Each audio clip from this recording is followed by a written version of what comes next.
네, 안녕하세요. 안녕하세요. 네, 이런 아름다운 금요일 밤에 함께 해주셔서 정말 감사드립니다. 오늘 저희 서평의 언어 관련해서 이야기를 1시간 정도 나눌 텐데요. 이야기하면서 책에 대한 이야기도 많이 하게 될 것 같고, 그 다음에 이렇게 책에 대해서 글을 쓴다는 거, 읽고 쓰기에 대해서도 여러 가지 이야기를 나누지 않을까라고 생각을 하고 있습니다. 이 책 아마 오늘 읽고 오신 분들도 많이 계실 것 같아요. 그래서 책에 대해서 궁금하신 것들도 있지 않을까라고 생각을 하는데, 일단은 가장 먼저 책 어떻게 보셨을지 궁금하거든요. 저한테 먼저 물어보세요. 네. 네. 저는 이 책이 서평의 모델이라고 생각해요. 제 입장에서는. 물론 서평이 저희가 다양하겠지만 제가 하나만 한 얘기지만 다음 주 월요일 날 제 책이 2권이 나와요. 그런데 아니 그러지 마세요. 그런 얘기를 하려고 한 게 아니고, 그러니까 정희진의 글쓰기 시리즈 5권 이렇게 해서 이제 시리즈로 5권을 이제 안 쓰려고 하는데요. 제가 그 정희진처럼 읽기라든가 그 서평 관련한 책을 한 7권인가 그렇게 되는데, 모든 사람이 다 저한테 문제 제기를 많이 하는 거야. 그러니까 왜 줄거리 요약이 없냐? 책에 대해서 왜 줄거리 요약이 없냐? 근데 제가 서평이나 해제를 쓰는 방식은 한 첫 줄이나 중간쯤에 이 책을 그냥 딱 요약하는 그 어떤 문구가 있잖아요. 그러니까 예를 들면 우리 서평의 언어 같으면 저자에 대한 소개와 이 책은 이런 책이라는 어떤 객관적으로 묘사할 수 있는 뭐 이런 거 있잖아요. 그거 정도만 한마디로 딱 요약을 하고 그 다음부터는 다 이 책에 대한 제 생각을 쓰거든요. 그렇게 되면 사람들이 이 책을 사실 안 읽어도 상관이 없는 거죠. 안 읽어도 상관이 없고, 그리고 이 책을 읽은 다음에 원래 제 독후감을 읽은 다음에 이거를 원래 책을 읽으면 더 좋은 거죠. 그럼 이제 2권의 책을 읽게 되는 거잖아요. 그런데 많은 분들이 독후감이나 서평 그러면 반은 요약하고, 반은 입장을 썼는데 그것도 자기 입장도 아니고 뭐 그런 것에서 사실은 제가 창작과 비평이라고 하지만 사실 비평이 창작이잖아요. 그렇기 때문에 우리나라에서의 특히 비평 문화나 이 책에 대한 리액션 문화, 이거를 어떤 식으로 사람들이 그 영화평도 그 마찬가지잖아요. 그런 측면에서 이렇게 쓰는 분들이 많이 나와야 된다. 그런 생각에서 원래 제가 희귀고물인데 이 책을 선전해야 되겠다. 그러니까 이런 그러니까 저한테는 글쓰기가 뭐 선생님도 그러시겠지만 막 생존이자 어떤 실존의 이유이자 그렇기 때문에 제가 바람직하지 않다고 생각하는 사람들의 글이 잘 팔리면 이제 아픈 거예요. 무슨 말인지 아시겠죠? 뭐 그분을 미워한다는 얘기가 아니라. 선생님, 근데 그렇게 되면 항상 아프잖아요. 나 맨날 아파 보니까. 네. 선생님은? 네. 지금 사실 너무 말씀 잘 해주셔가지고, 이 서평의 언어라는 책을 보면 아마 여러분들이 그동안 읽어오셨던 서평들하고는 굉장히 톤이 다르지 않을까 생각을 해요. 그러니까 정말 지금 말씀해주신 것처럼 초반에는 적당하게 줄거리 요약이 있어야 하고, 그리고 이를테면 저도 글쓰기 수업을 할 때 리뷰 같은 것들을 할 때는 이 앞부분에 어떻게 줄거리를 요약할 것인지에 대해서 이야기를 한단 말이죠. 그리고 이제 요즘에 제가 여러분 다 유튜브 다 보실 거고, 영화 좋아하시는 분들은 영화 요약 영상이라고 해서 10분에서 30분 정도 분량으로 영화나 아니면 드라마 시리즈 같은 걸 아예 요약해서 올리는 경우들도 많이 있잖아요. 근데 제가 이제 그런 걸 보다가 너무 이상하게 느껴질 때가 있는 거예요. 같은 영화를 가지고 요약을 하면은 사실은 사람마다 다 다르게 요약하게 되어 있거든요. 그게 이 줄거리를 요약한다는 게 줄거리만이 아니라 결국은 그게 비평이라는 행위가 되는 거예요.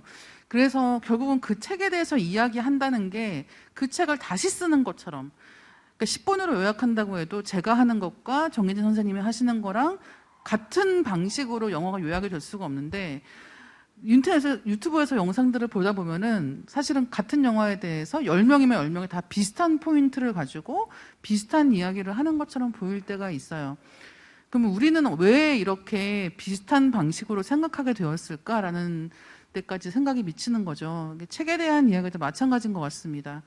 그래서 우리가 기대하는 사실 제일 좋은 경우는 같은 책에 대해서 언론사마다 논조가 다르다고 한다면 같은 책에 대해서 A라는 뭐 일간지라든가 뭐 B라는 잡지라든가 이런 곳에서 각자의 입장에 맞게 그 책에 대해서 비판을 하고 혹은 뜯어보고 그 결과를 통해서 읽는 사람들이 저마다 그 책을 새롭게 생각할 수 있게 만드는 다양한 각도를 줘야 되는데 결과적으로는 다들 비슷비슷하게 적당한 요약과 정말 생각 그 뒤에 붙는 의견조차도 자기 생각이 아니라 이를테면 보도자료에 나와 있는 거라든가 책 소개글에 있는 그런 것들을 적당하게 짜깁기한 결과들이 서평이 되고 있는 것은 아닌가라는 생각을 이제 저도 굉장히 오랫동안 해왔기 때문에 근데 이제 이 서평의 언어라는 책을 보면서 굉장히 부러운 거죠. 이게 이런 저자가 없구나라는 생각이 한 가지가 있고 아, 여기에는 이런 독자가 있구나라는 생각이 들기도 해요. 그러니까 예를 들면은 줄거리도 요약하지 않고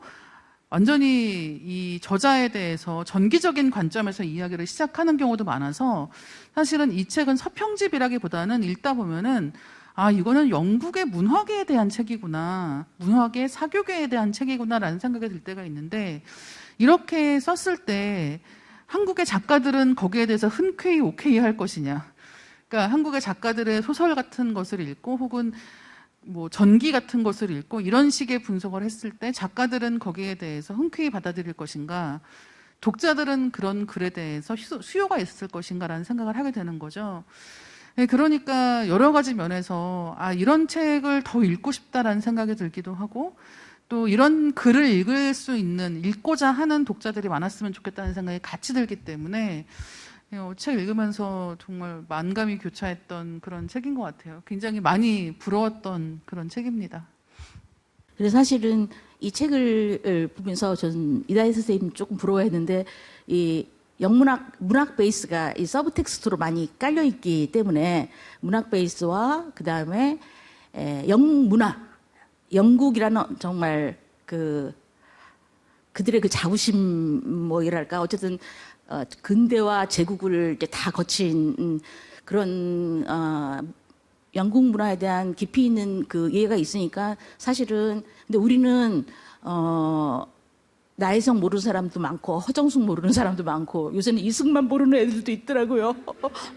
그래서 제가 한국의 초대 대통령이 누구죠? 그러면 이 씨라고 하는 뭐 어쨌든 근데 사실 우리도 이게 불가능하지 않죠. 얼마든지 그렇게 쓸 수 있는데 결국은 저는 사회는 그러니까 독자 시민 이들의 학에 달려 있다고 생각해요. 뭐 이렇게 표현하면 그렇지만 이 독자들이 어떤 책을 읽고 어떤 책이 많이 팔리는가에 따라서 쉽게 얘기하면 대통령 선거 투표 결과가 달라진다는 거죠. 예. 그런 의미에서 또 한편으로는 이제 제가 다음 질문 드릴 건데 저는 우리 사회에서 가장 중요한 집단이 편집자들이라고 생각해요. 편집자의 안목이 그 사회의 흥망성쇠를 좌우한다고 정말 생각합니다. 그리고 저는 다양한 출판사들하고 메일을 하루에 한 2-3개 이상, 여기 혹시 죄송한데, 문예출판사에서 오신 분 있으세요? 선생님, 무슨 말씀 하시려고? 왜냐면요, 제가 오기 직전에, 집에서 나오기 직전에 이메일을 봤는데, 독촉 선생님 뭔가 원고를 안 넘기고 오신 게 있으신가 봐요. 네. 아니 제가 이상의 날개에 대해서 젠더 뭐 여성 혐오적 관점에서 그걸 이제 썼는데 어쨌든 그게 출판사에 민폐를 끼칠 정도로 딜레이가 제가 완성을 못한 거예요. 근데 제가 뭐 범생이라서 원래는 사실 되게 마감을 빨리 하고 뭐 미리 마감을 해서 기자들이나 편집자들의 의견을 구하고 그들의 커멘트를 받고 나름 성실한 사람인데 지금 너무 그분한테 미안한 거예요. 그래서 이제 그분 입장에서는 너는 왜 지금 그걸 이상 쓸 글을 쓰지 않고 여기 와 있냐? 이럴까봐.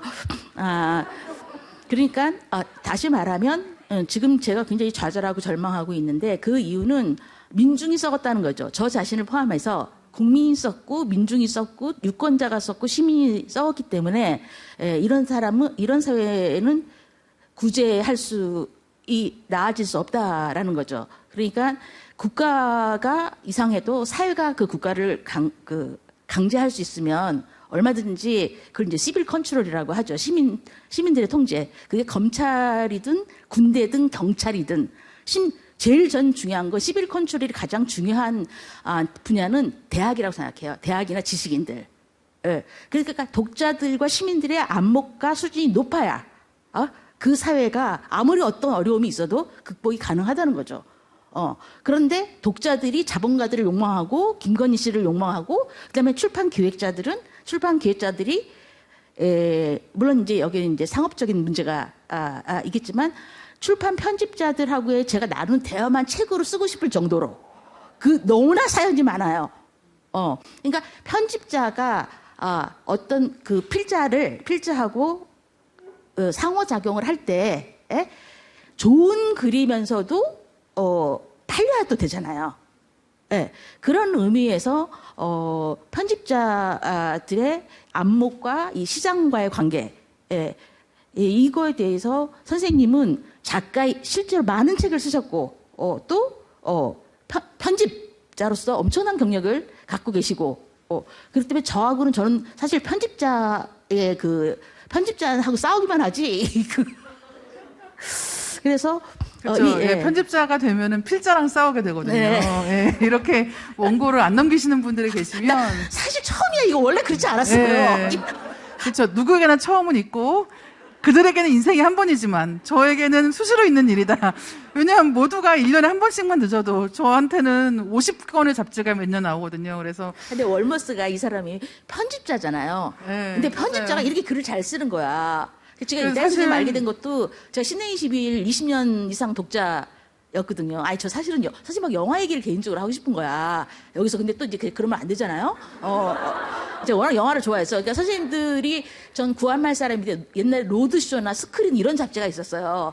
저는 그때부터 그러니까 선생님을 맨 처음에 이제 선생님이 내 눈에 들어온 거는 다혜리는 요새 뭐 읽어 그 코너 있잖아요. 그 코너서부터 이제 그러면 이 사람에 대해서 알 수 있는 거죠.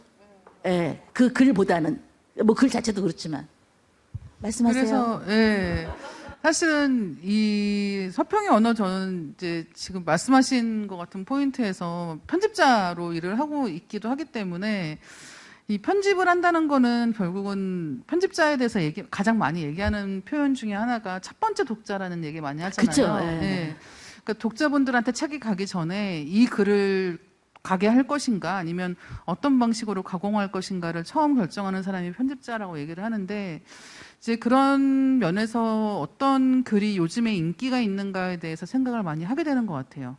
글뿐만 아니라 제목도 어떤 제목들이 인기가 있나 거기부터 시작해서 뭐 단행본을 한다고 하면은 이렇게 뭐 판형이라든가 뭐 표지라든가 뭐 목차가 어떻게 생겨야 하냐든가 이런 것들에 대해서 다양하게 다 생각을 하게 되고 그 하나하나가 이게 경제적으로 어떤 효과를 낳을 수 있을 것인가 독특한 상품이죠. 독특한 상품. 그러니까 사실은 이것은 어떤 면에서는 굉장히 허영심에 기대는 부분이 있기도 하고 왜냐하면 문화적으로 교양이 있어 보이고 싶고 교양을 갖추고 싶다는 마음이 있어야 책을 사서 읽는 것이기도 하기 때문에 그런 독자의 허영심에 기대는 부분이기도 하고 지적인 호기심에 기대는 부분이기도 하고 또 한편으로는 이게 물건으로서 어떻게 시장성을 갖는가까지도 같이 생각을 해야 되는 거예요. 근데 이제 그런 얘기도 하거든요. 베스트셀러는 신이 만드는 거란 얘기도 한단 말이에요. 그러니까 우리가 많이 팔린 책 보고 저렇게 하면 되나 보다. 제목 저렇게 지으면 되나 보다. 표지 저렇게 하면 되나 보다. 내용이 저런 것이면 되나 보다라고 생각은 하지만 사실은 다 분석하고 우리 책 만들어도 우리 책은 또 그만큼 반영이 없기도 하는 거예요. 그래서 이제 그런 걸 가지고 이거 신이 만드는 거지, 이거 다 계산 열심히 한다고 해서 만들 수 있는 거 아니야 라는 식의 이야기도 많이 합니다. 근데 거기서 제일 큰 변수가 뭐냐면 독자 여러분들의 마음이에요.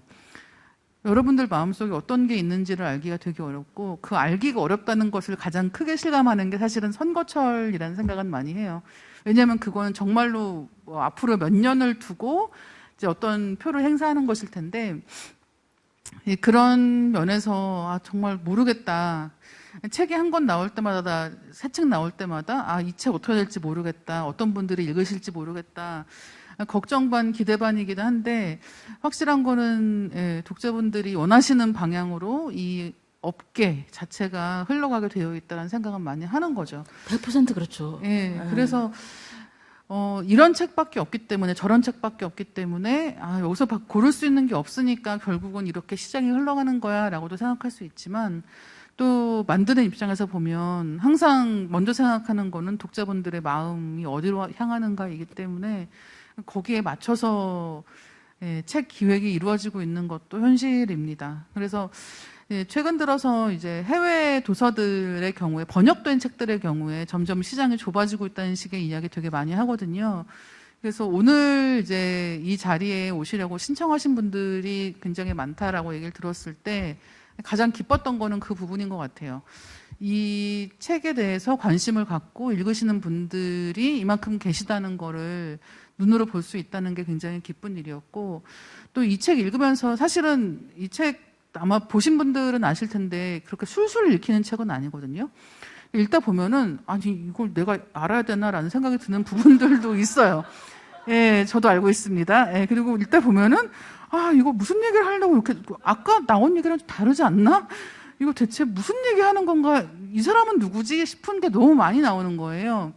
근데 그게 이 책의 매력이에요. 그러니까 이 책에서 하고 있는 작업이라는 건 문화계를 어떻게 보면 말로 다시 쌓고 있는 그런 작업이거든요. 근데 그런 방식의 글을 우리가 쉽게 읽지 않았기 때문에, 그러니까 떠먹여주는 식의 글엔 좀 더 익숙하지만 이거는 내가 요리를 해야 되는 거예요. 그러니까 저도 처음에 이 책 읽을 때는 이 책의 어떤 부분, 이를테면 이 서평의 언어라고 되어 있는 이 표제작 같은 경우는 굉장히 아마 쉽게 재미있게 읽으실 수 있는 글일 것이고, 그 뒤에 실린 다른 글들 중에 일부는 한 2번 정도는 읽어야 이거 이런 얘기구나라는 것을 아마 파악하실 수가 있을 거예요. 근데 저는 항상 책이든 영화든 마찬가지인데 기꺼이 2번 보게 하는 것이야말로 이 작가의 필력이라고 우리가 흔히 부르는 부분이 아닐까, 궁금하게 만드는 거, 그리고 한 번 더 읽어서 이것을 내 방식으로 포착하고 싶게 만드는 그것이야말로 저자가 할 수 있는 굉장히 큰 능력이 아닌가 생각을 하고 있고, 그런 면에서 정혜진 선생님의 다가올 2 책도 굉장히 큰 기대가 된다. 선생님이 아직 마감하지 못하신 그 글도 많이들 기다리고 있을 것이다 라는 생각을 하게 됩니다. 그래서 책 보면서 정말 그래요. 오늘 아마 오신 분들 중에서 오늘하고 부랴부랴 막 읽었는데 읽다 보니까 이게 무슨 얘기지? 이거 너무 안 읽힌다라고 생각하시는 부분들이 아마 중후반부에 한두 꼭지 정도는 확실하게 있을 거라고 생각을 합니다. 근데 이제 그게 어떻게 보면 이 런던 리뷰 오브 북스라고 하는 책이 무엇을 위해서 만들어졌는가를 직접적으로 보여주는 것 같아요. 그러니까 우리가 하나하나 너무 쉽게 이해하기 쉽게 한번 그냥 지나가면서 스크롤하면서 한번 쓱 보는 거, 우리가 흔히 얘기할 때 화면에서 한 글자 한 글자 안 보잖아요. 보통 어떻게 보세요? 첫 글자 중심으로 해서 이렇게 사선으로 봅니다. 그래요? 요새 그렇게 많이 봐요. 이것은 이제 이 책 읽기와 이 스크린 읽기에 대해서 최근에 나오는 연구 결과들을 보면은 이제 사람들이 단어를 찾는다는 거예요. 흥미로운 단어들을 중심으로 해서 사선으로 읽으면서 스크롤을 올린다라는 식의 이야기를 많이 하는데, 그렇게 읽어서는 다 포착하기가 어려운 책에 대한 이야기들이고, 또 한 가지는 서평의 언어에 실린 책 목록이, 그러니까 이게 어떤 책에 대한 서평인지에 대해서 목차 구성이 좀 재밌어요. 목차가 앞에 있는 목차에서는 책 제목이 안 실려 있습니다. 그 책 제목 어디 있는지 아세요? 제일 뒤에 있어요. 제일 뒤에 있어요. 이거 아마 못 보신 분도 계실 거예요. 388페이지에 보면 서평 도서라고 해서 각 챕터가 어떤 책에 대한 서평인지가 맨 뒤에 있습니다. 근데 이런 구성인데 이 책들을 보면은 전기가 굉장히 많아요. 근데 이것도 역시 영미권 출판계의 전통입니다. 한국에서는 전기를 그렇게 많이 쓰지도 않고 출간하지도 않고 전기하면 다 미투만 나오는 거 아니야? 그럴 수도 있죠. 예. 그래서 번역 출간도 많이 되지 않는 경향이 있는데 사실은 이 영미권 출판계에서는 전기라고 하는 것이 어떤 문학에 대해서 말하는 굉장히 중요한 서간집과 이런 전기 같은 것들이 굉장히 중요하기 때문에 결국은 이제 그런 책들을 중심으로 해서 여기에선 다루고 있다라는 생각이 드는 거죠. 네. 정말 여러 가지 생각을 하게 돼요. 저는 좀, 뭐라 그럴까, 뭐 그냥 객관적으로 희끼꼬머리고, 그 다음에, 저 혼자 중요한 게 있기 때문에, 어쨌든 이제 저는 이제 책하고 공부가 저한테 이제 다른 생활이 없어요, 사실은. 그런데 그렇기 때문에 저한테는 뭐 딸내미가 하나 있는데 딸내미든 뭐 누구든 뭐 아무도 중요하지 않고 저한테는 인간을 나누는 기준이 딱 두 개예요. 제 책을 사는 사람과 안 사는 사람. 근데 제일 짜증나는 사람들이 선생님 팬이에요 그러면서 매일 메일을 보내. 예, 그러니까 내 책은 안 사고 나의 노동을 요구하는 사람 있잖아요. 아니면 선생님을 뭐 사랑하고 어쩌고저쩌고 하면 댓글을 달아주든가, 아니면 별점 테러 하는 애를 혼내주든가, 어떤 선생님 너무 따지시는 거 아니에요? 이해타산을? 아니, 저 그것만 생각합니다. 그것만 생각하면 다른 이해타산이 없기 때문에. 그러니까 저처럼 이렇게 살다가 이제 세금을 제때 못 내서 더 날벼락을 맞는 소탐 대실을 하는, 그러니까 일상을 제대로 꾸리지 못하니까 여기저기서 막 펑크가 나는 거 있잖아요. 뭐 어쨌든 저한테는 이제 책이 중요한데 이 독자의 상황과 필자로서는 계속적인 협상을 이제 해야 되는 거죠. 소위 말하는 협상적 글쓰기. 그러니까 제가 하고 싶은 말은 막 10가지 차 있는데 이거를 다 얘기를 하면 사실 그런 것도 아닌데 안 팔릴 것 같은 걱정. 그다음에 내 책이 어렵다라고 생각하는 그 걱정. 그다음에 또 한편으로는 저는 개인적으로 그 경계가 있는데 제가 무슨 그러니까 뭐라고 표현해야 될까? 어쨌든 이 여성학이라는 또 다른 여성학을 공부하는 여성학은 좀 독특한 학문이지만 여성학을 하는 공부 커뮤니티가 또 제 발목 양쪽에 이렇게 있기 때문에 그들은 저한테 맨날 넌 논문 하나 없으면서 논문이나 긴 글이 없다고 매일 저를 공격하거든요. 근데 사실은 제가 그들보다 더 긴 글을 많이 썼고 논문도 더 많아요. 그런데 논문은 투고료를 내야 돼. 책은 원고료를 받죠. 그러니까 그리고 논문을 읽는 사람이 없어. 그리고 사실은 솔직히 말해서 제가 여러 번 얘기했는데 시내 21이 쓴 글하고 학회지 논문을 제가 정기적으로 왜냐면 흐름을 알아야 제가 쓰기 때문에 뭐 한국 정책 학회지, 뭐 사회 학회지, 비판 문화, 뭐서 여성 학회지는 물론 저기 국방대학원 학회지까지 다 검색을 합니다. 아니 이렇게 리뷰를 합니다. 국회 도서관 홈페이지에서. 근데 보면은 시내 21이 제일 수준이 높아요. 이 담는 수준이. 아니 이건 그게 아니라 이게 정말 문제라고 저는 생각하는 거예요. 한국의 지식인들이라고 불리는 사람들이 얼마나 솔직히 무식한가. 그렇기 때문에 그러니까 여기서 이제 그 질문이 중에 이런 거예요. 여기 젠더 문제가 나옵니다.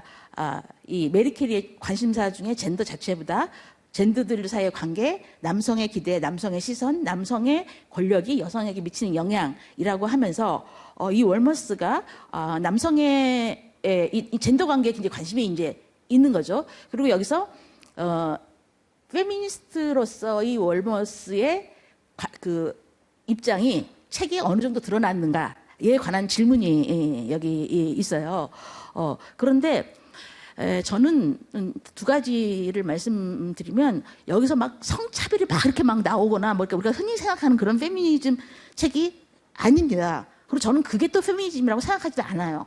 제가 가장 그 우려하고 두려워하고 지금 고통스러운 거지 한국 페미니즘이 대중화되면서 피해자 정체성의 정치학이 피해자 정체성의 정치학은 대단히 위험한 거거든요. 민족주의만큼이나 위험한 거라서 지금 사실 페미니즘의 거의 90% 이상이 난민을 반대하고 그다음에 남자 어린이를 한남 유충이라고 부르고 그다음에 성소수자 대학 입학을 아니 왜 어떤 사람 대학에서 공부하겠다는 걸 반대해? 난 난민까지 그래 이해가 가 그렇다고 쳐. 근데 어떤 사람이 공부하겠다는데 입학을 반대해. 그건 왜냐면 제가 대학원 들어갈 때 나이 들었다고 그렇게 얘기를 들었거든요. 왜 아줌마가 공부하냐. 이것 때문에 그때부터 30살이 그때가 제가 29, 30인데 그때부터 저는 나이주의 공부를 안 할 수가 없었어요. 근데 그렇게 질문하는 사람들이 저하고 나이 차가 별로 얼마 안 나, 어차피. 대학을 바로 졸업하고 들어와봤자 25살 이 정도인데 내가 30이라고 뭐 그렇게 나를 아줌마 취급하는 거야. 그러면서 언니 석사 논문 끝난 다음에 다시 여성의자로 갈 거야? 뭐 매일 그런 질문 있잖아요. 그래서 한번 났는데, 어쨌든, 그러니까 만일에 이 월머스가 젠더에 대한 관점이 있는 게 이 책에 반영됐다면 저는 지성이라고 봅니다.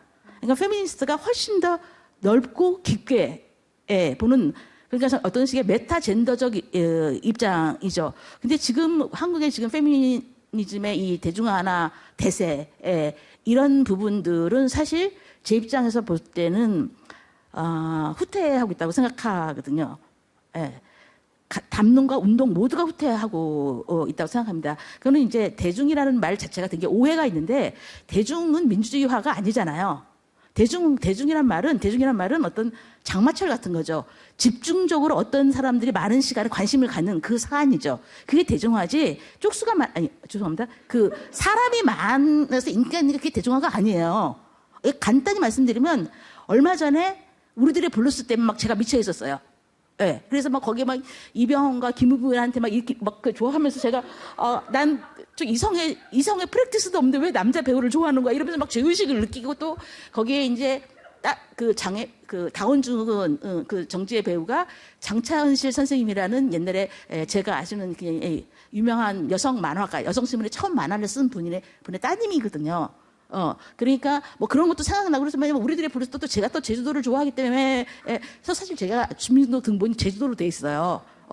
사삼 명예회원이야. 아니 뭐 어쨌든 그래가지고 막 우리들의 블루스에 미쳐 있어. 그다음에 이제 구씨한테 또 갔지. 그래갖고 이제 막 손석구에 대한 모든 하여튼 손석구에 대해서 손석구 자신보다 제가 더 많이 알게 된 거예요. 근데 그게 불과 몇 달 전이야. 지금은 우영우야. 아니, 제가 가만히 생각해보니까 아니, 어떻게 몇 달 사이에 이 대중이, 지금 우리들의 블루스하고 구씨 구약하는 사람이 어디 있어요? 다 우영우지. 아니, 정확히 말하면 강태호 씨, 강태호 배우. 섭섭합니다. 아니, 섭섭하네요? 네. 그걸 500만 번 틀어본 분도 있더라고요. 유튜브에 보니까. 보시면 알아요. 그러니까 아니 6개월 사이에 이 대중들의 관심이 이렇게 한다는 거예요. 그렇기 때문에 이 대중화는 어떤 식의 기회이긴 하지만 그것이 앞으로 성숙하고 나아갈 어떤 식의 계기지만 사실은 거꾸로 되는 계기이기도 하거든요. 그래서 이 사람이 젠더를 다루는 그 관점이 메타 젠더적인 입장에서 남성들은 남성밖에 모르는데 여성들은 여성과 남성의 세계를 다 아는. 그러니까 예를 들면 동양 사람들은 동양과 서구를 다 알아야 되는데 서구 사람들은 동양을 알 필요가 없는. 빠롱이 얘기한 그러니까 모든 억압자들은 이계 국어를 해야 된다는 그런 관점이 잘 나타났다는 의미에서 이 책이 왜 지적이고 폭넓으면서도 깊은가. 그거는 남성이 쓴 책은 별로 이렇지, 이렇게, 그것도 인류학적인 묘사 있잖아요. 이게 세세하고 되게 구체적인 묘사. 그러니까 우리 사회에서, 박안서 문학하고, 그 다음에 굉장히 그 초월적인 남성 작가들의 책이 있잖아요. 그게 많이 비교가 되거든요. 그래서 옛날에 박원서 선생님은 평가받지 못했어요. 그러니까 박완서 선생님의 그 소설 여기서도 박완서가 누구야 이렇게 하실 게 그러니까 그런 여러 가지 측면이 사실은 이 책에 제가 맨날 하는 말이 그 레베카 솔렛이 이제 처음에 우리나라에서 약간 좀 잘못 소개된 부분이 있다고 생각하는데 아니 선입견 있게 소개가 된 거죠. 맨스플레인 때문에. 그런데 사실 맨스플레인 이후의 책들이 훨씬 좋은 게 많잖아요. 근데 제가 맨날 얘기할 때 맨스플레인이 뭐가 문제라는 거예요. 우리가 안 들으면 되지. 예, 그래서 저런 맨스플레인은 우리가 안 들으면 되고 두 번째는 걔네들의 가장 큰 문제는 아니 죄송합니다. 그 맨스플레인의 문제는 맨스플레인 자체가 아니라 그들이 가르칠 것이 없다는 거죠. 그러니까 아니 플레이를 할 게 없는데 왜 플레이를 해? 에? 그러니까 늘 글들이 뭐냐면 지당하신 말씀, 지당하신 말씀 반대편의 혐오 이렇게 되는 거죠. 그러니까 어떤 부분에서 남성이 언어가 없게 되는 거고 그러려면 여성주의자든 성소수자든 장애인들이 언어를 가져야 한다는 거예요. 그게 가장 우리의 그거 말고 무슨 자원이 있겠어요? 내가 뭐 주식 투자를 할 줄 알아요. 뭐 도이치 모터스? 뭐 그게 나 무슨 말인지를 몰라 아직도.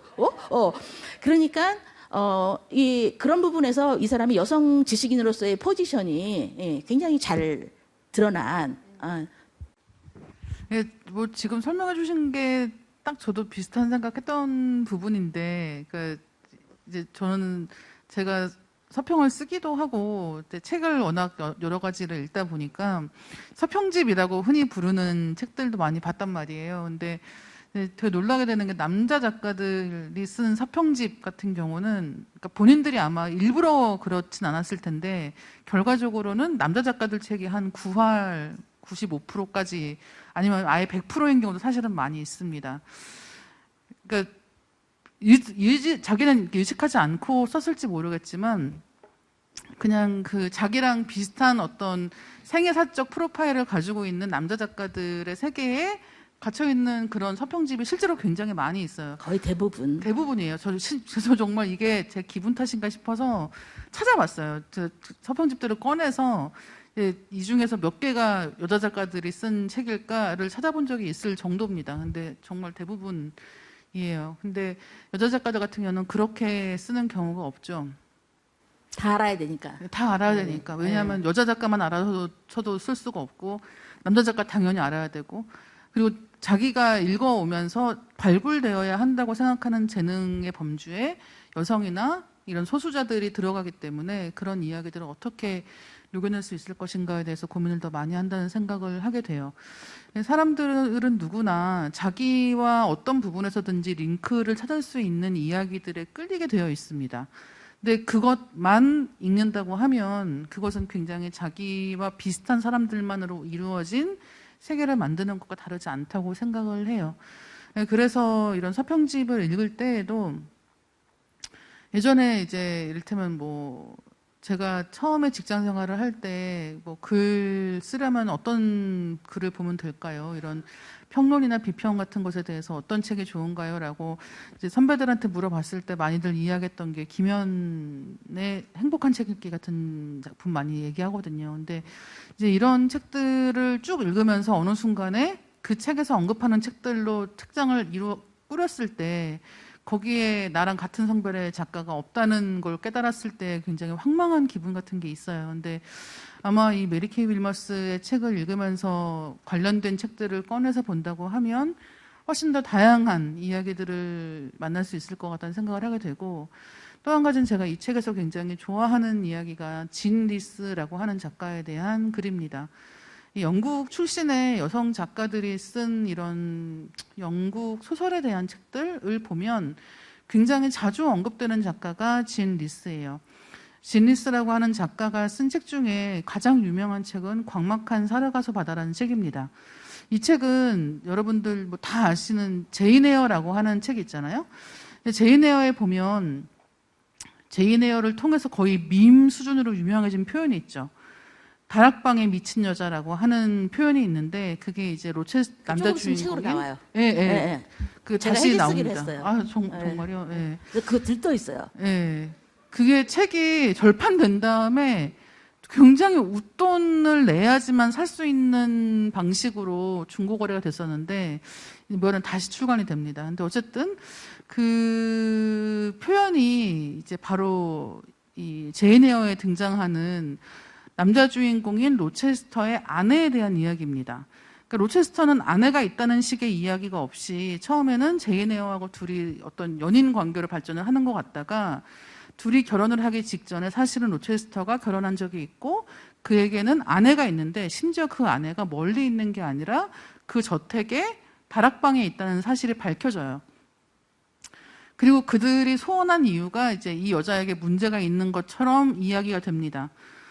근데 진 리스의 광막한 살아가서 바다라고 하는 이 책에서는 그 두 사람이 어떻게 만났을까, 어떻게 사랑에 빠졌을까, 어떻게 영국으로 오게 되었을까 하는 이 제인 에어 이야기의 전사를 소설로 만든 책이에요.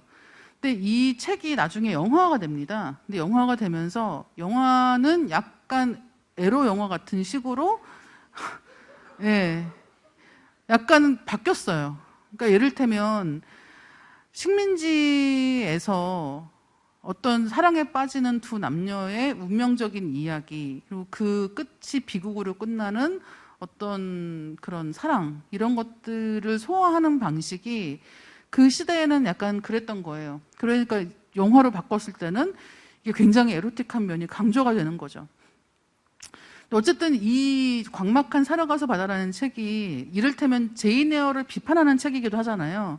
제인 에어에서는 그냥 말을 대충 하고 넘어가 버린 사실은 그 다락방에 갇혀 있었던 아내에 대한 이야기를 본격적으로 하는 책이기 때문에 그들의 전사에 대한 이야기, 그 여자에겐 잘못이 없어라는 이야기를 하는 부분도 있기 때문에 이 책을 가지고 진 리스를 이야기를 할 때에는 진 리스가 어떻게 보면은 이 제인 에어가 가지고 있었던 협소한 시각을 넓히는 책처럼도 많이 이야기를 하기 때문에 그냥 이렇게만 생각하면 진 리스라고 하는 작가는 굉장히 요즘식으로 표현하자면 페미니즘적인 작가인가라는 생각을 하게 됩니다. 근데 이제 그렇게 생각하고 이 책에 등장하는 진 리스에 대한 부분들을 읽어보시면 약간 배반당한 기분이 드는 거예요.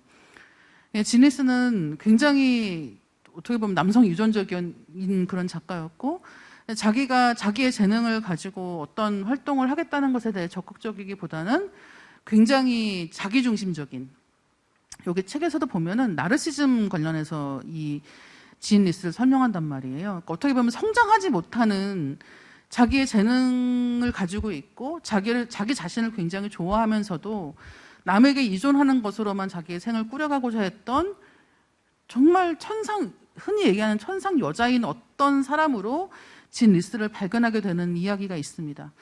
근데 진 리스가 영국에서 이제 지금 젊은 많은 작가들, 사실 메리 큐리 윌리엄스는 젊은 작가는 아니지만 나중에 이야기되는 방식은 그런 방식이에요.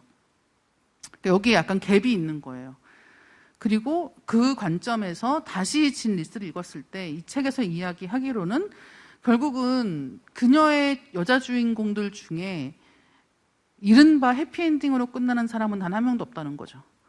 어떤 운명에 결국은 굴복하고 마는 방식의 주인공들이 계속해서 등장했었다라는 이야기가 있는 거예요. 그래서 이런 이야기들, 그러니까 예를 들면 단순히 어떤 책에 대해서 재미있다, 재미없다라든가 이 책의 저자는 무슨 상을 받았다 이런 식의 우리가 흔히 그냥 우리의 의미망에 포섭시킬 수 있는 가장 확고한 단어들, 상을 받고 몇 부가 팔렸고 어떤 책을 썼고 이런 이력이 있고 어떤 학교를 나왔고 이런 식의 이야기들이 아니라 그 사람의 삶을 다시 돌아봤을 때 어떻게 이 이야기들을 할 수 있는가에 대해서 이 메리케이 윌머스가 굉장히 여러 가지 방식의 시도를 하고 있다라고 느끼게 되고, 이게 아마 서평지라는 게 존재한다면 가장 이상적으로 존재할 수 있는 방식이 아닐까라고도 생각을 합니다.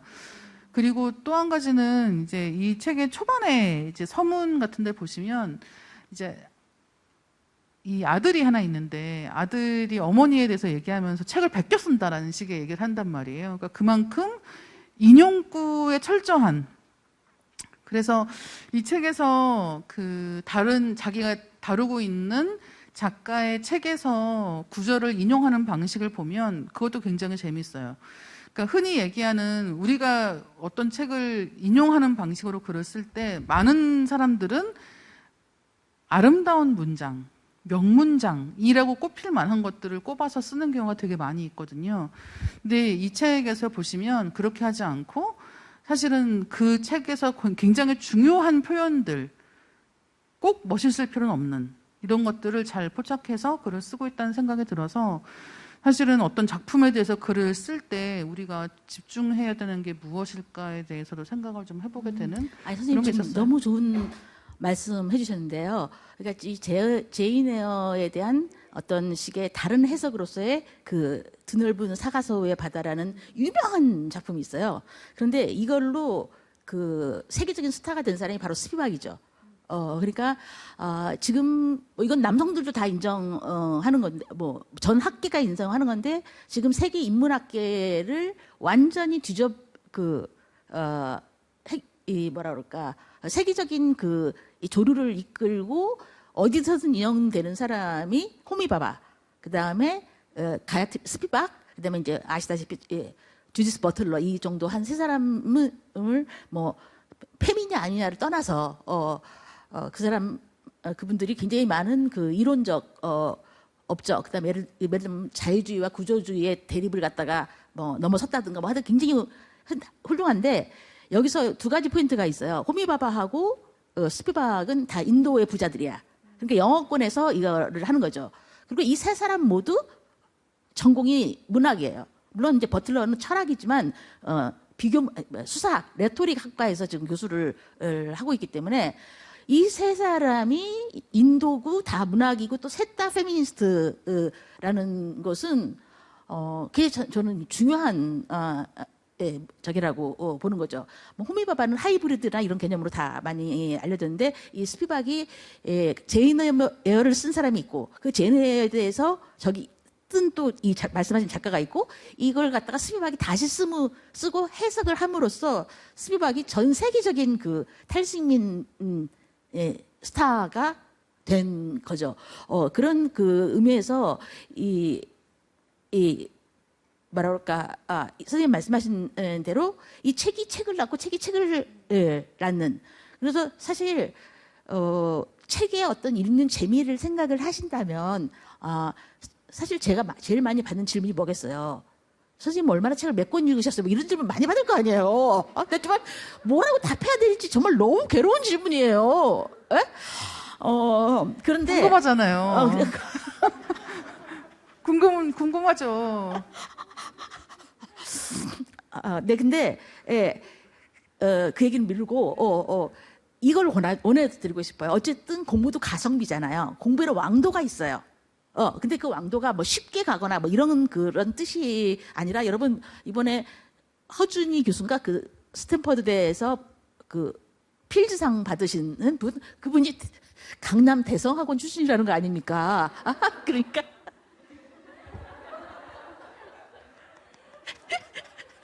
그러니까 그 선생님은 그게 머리가 좋았던 거죠. 고등학교를 자퇴하고 검정고시로 보고 자기가 수학이 좀 부족하다고 생각하니까 수학만 강남 대성학원에 넣은 거예요. 그래가지고 이제 모든 점수가 좋으니까 서울대 수학과를 간 거죠. 그러니까 사실 그분은 강남 대성학원에서 한 분인 거죠. 아닙니까?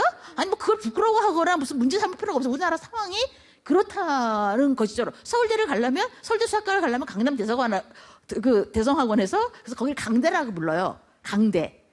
줄여서 강남 대성을 강대, 종로 대성은 종대 뭐 이렇게 부르거든요. 그러니까 내가 뭔 얘기 하려다가 죄송합니다. 그러니까 이 공부의 왕도가 있다라는 거예요. 그러니까 그분은 왕도를 잘 찾은 거죠, 사실. 정말 현실적으로. 아니면 맨날 수학 때문에 혼자 공부하다가 다른 학교를 못 가서 뭐 그럴 수도 있겠죠. 우리나라에서의 그 비정상적인 그 시스템에서 제가 드리고 싶은 말씀은 뭐냐면요. 책을 많이 읽기보다는 저는 좋은 책 한 권을 두세 번 읽고 생각을 하는 편이에요. 그러면 몇 권의 효과가 있는 거죠. 그러니까 물론 저도 킬링타임용 책을 많이 읽습니다. 그런데 그건 정말 어떤 부분에서 킬링타임이 필요할 때도 있지만 사실은 또 내 시간은 킬링되고 있는 거죠. 그래서 시간이 아까울 때가 또 있죠. 그런데 제가 여기 이 책에서 안드레아 드워킨처럼 살 거 아닐 바에야 이런 표현이 나와요. 근데 그 표현 하나로 책 한 권이 나와요. 그러니까 안드레아 드워킨이라는 70년대 미국의 유명한 급진주의 페미니스트가 있었어요. 뭐 아시는 분 다 아시겠지만, 근데 이분은 여러 가지 정말 남성 사회에서든 여성 사회에서든 이렇게 환영받지 못할 엄청 일단 비만, 그 다음에 헤어리라고 털이 많았어요 몸에. 그리고 19살 때 막스주의 운동하다가 성폭력을 막스주의 운동을 하다가 원래 급진주의 페미니스트들의 전직이 다 막스주의였거든요. 근데 막스주의 애들이 엄청난 성차별주의고 인종차별주의자라는 걸 알게 된 사람들 다 이제 이 페미니즘에 이렇게 전혀 미국에서 하죠. 그런데 이 안드레아 드워킨이 좌파 운동을 하다가 19살 때 감옥에 들어갔는데 감옥에 들어가서 거기서 간수한테 성폭력을 당했어요. 그 전에는 막스시스트 남자한테 성폭력을 당했어요. 그 다음에 막스시스트 남자하고 독일 남자하고 결혼했는데 걔한테는 또 맞았어요. 그러니까 이 사람은 맞고 성폭력 당하고 결국에는 나중에 성폭력으로 어떤 모르는 사람의 성폭력에 의해서 살해됐어요. 그러니까 50 몇 살 때. 그래가지고, 그러니까 드워킨 책도 굉장히 많아요. 근데 어렸을 때 아버지한테 성폭력 당했어요. 그러니까 이 드워킨으로 상징되는 어떤 면에서 저런 페미니스트는 좀 되고 싶지 않다라는 느낌을 주는. 그러니까 페미니스트로서 페미니스트가 이영애처 선생님처럼 배우 이영애처럼 생기고 막 스펙이 빵빵하고 막 어떤 식의 다른 지적인 워너비라기보다는 한마디로 드워킨은 엄청나게 이 삶 자체가 엄청나게 고생을 한 거죠. 그러니까 이 드워킨의 그 백그라운드를 제가 그냥 사랑하는 사람 중에 하나예요. 최소한 그 사람은 우울증으로 자살하지는 않았어요. 저기 성의 변증법에 쓰는 대부분 70년대 페미니스트들은 다 우울증으로 이 평생을 마지막 모든 책이 단 한 권이야. 그 책 쓰고 다 우울증. 26살에 슐라미스 파이어스톤이 성의 변증법 쓰고 그 다음에 60살에 정신병원에서 죽을 때까지 단 한 권도 못 썼어요. 에어로스페이스라고 하나 썼는데 그게 진공 상태라고 우울증에 대한 책이죠. 성의 정치학을 쓴 케이트 밀레트도 그 책이 또 마지막 책이야.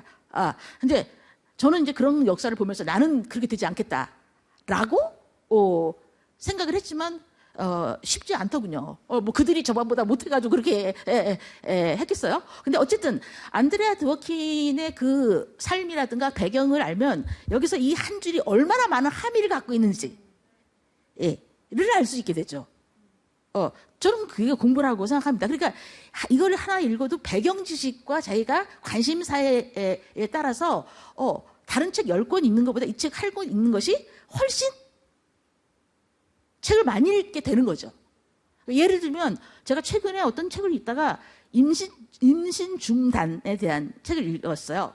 그런데 우리나라에서는 그 구주까지를 배악이라고 하고 구주 넘으면 태악이 이렇게 넘어가는 구분들이 있잖아요. 제가 너무 놀란 게 뭐냐면 배아에서 그 배아자는 싹 아자로 식물입니다. 그러니까 몸속에 이 수정된 어떤 저기가 보통 우리가 사람을 어떻게 죽이냐 뭐 이런 얘기가 있잖아요. 근데 어쨌든 그때는 배악이라고 이 뱃속에 있는 어떤 그 생물체를 something 뭐를 갖다가 그 식물로 분류한다는 거죠. 그래서 구주 이전에 임신 중단을 하는 것은 죄의식이 덜하고 식물이니까 죄의식이 덜하고 또 안전하기도 하죠. 사실상. 근데 그다음부터 태악이야. 저기 아자를 씁니다. 그 애기 아자 사람이죠. 그때부터는 사람이죠. 그런데 프랑스 문화권이나 영국 문화권에서는 한자가 이렇게 다양하게 있지 않기 때문에 그냥 다 엠브리오야. 근데 그걸 제가 아는 사람으로서는 의학이 이 시대의 그 사회의 언어에 따라서 굉장히 해석의 여지가 많구나. 그러니까 그 배아기라는 걸 하나 읽으니까 이게 수십 가지 이걸 연결되면서 머릿속에서 모든 게 이게 많이 나오는 거예요. 근데 지금 제가 읽고 있는 책이 주필리아라는 동물성에 대한 책이거든요. 그러니까 주필리아라고 보통 수간이라고 하지만 수간은 아니에요. 그러면 동물성애라는 그 동물과의 이제 동물을 성적 대상으로 느끼고 친밀감을 느끼는 거죠. 이성의 동성애처럼. 근데 그 책에 대해서 생각을 하다 보면 물론 사람들이 막 맨 처음에 기겁을 하겠죠. 그런데 제가 이런 얘기를 해요. 킹콩과 땅콩이래. 미녀와 선생님 말씀하실수록 점점 이상하게 하고 있어요. 킹콩 보면 그게 사실은 그거는 관계잖아요. 하여튼 얘기가 많은데 어쨌든 그러면 거기서 동물과 인간의 경계. 예? 사람은 정말 동물인가? 배아기가 있다며. 예? 그럼 식물이네.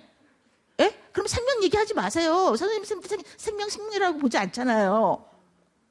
임신 중단 얘기할 때 프로초이스 프로라이프라는 그 개념이 다시 말하면 모든 경계에 대해서 우리가 사람이 언제 한번 자기가 만물의 영장이고 동물의 영장인데 배악이라고 표현이 된다는 말이에요.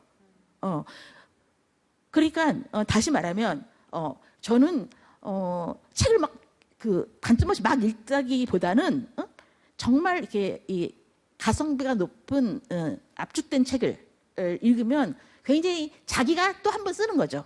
지금 선생님이 제이네어를 읽고 끝나면 그다음부터는 아무 사실은 거기에 다락방에 미친 여자가 있었다는 거죠.